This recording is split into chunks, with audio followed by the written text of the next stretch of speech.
Il-kandidat nazzjonalista għall-elezzjoni ġenerali li jmiss Dione Borg għall-Gvern Laburista għaġġel meta ta' drittijiet lil persuni omosessuali fost l-oħrajn biex dawn jidħlu f'unjoni ċivili u eventwalment iż-żwieġ tagħhom anke ġie rikonoxxut mill-Istat.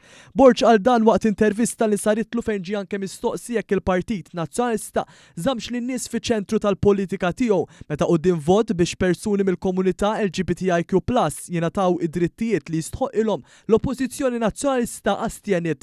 Iżda minflok ammetta li l-PN dakinhar taħt l-ex kap nazzjonalista Simon Busuttil għal għajneħ quddiem it-tbatija li anke tgħaddi minnha din il-komunità.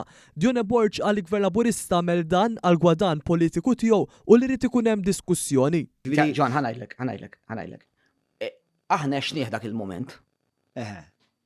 Inti taqbel miegħi li s-soċjetà Maltija kellha bżonn aktar diskussjoni qabel nieħdu dawk id-deċiżjonijiet u ma milnihomx. Jiena nemmen il-Gvern Laburista uża dik l-ixu għal benefiċċju partiġjan. Fl-istess ħin li rapporti Ewropej u internazzjonali jpoġġu lil Malta fil-quċċata fejn jidħlu id-drittijiet ċivili, Dione Borg għal qabel dawn l-avvanzi messu kien hemm rapporti professjonali. L-ewwel is-soċjetà kellha tagħmel diskussjoni fi anfisha. L-ewwel kellu jkollna rapporti professjonali. Minn dan ma sar xejn.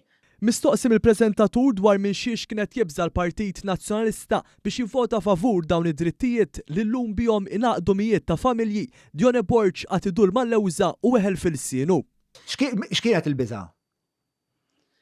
Jiena ma naħsibx li kien hemm biża', imma kien hemm sens ta' ħtieġa ta' aktar diskussjoni, ta' aktar tarif,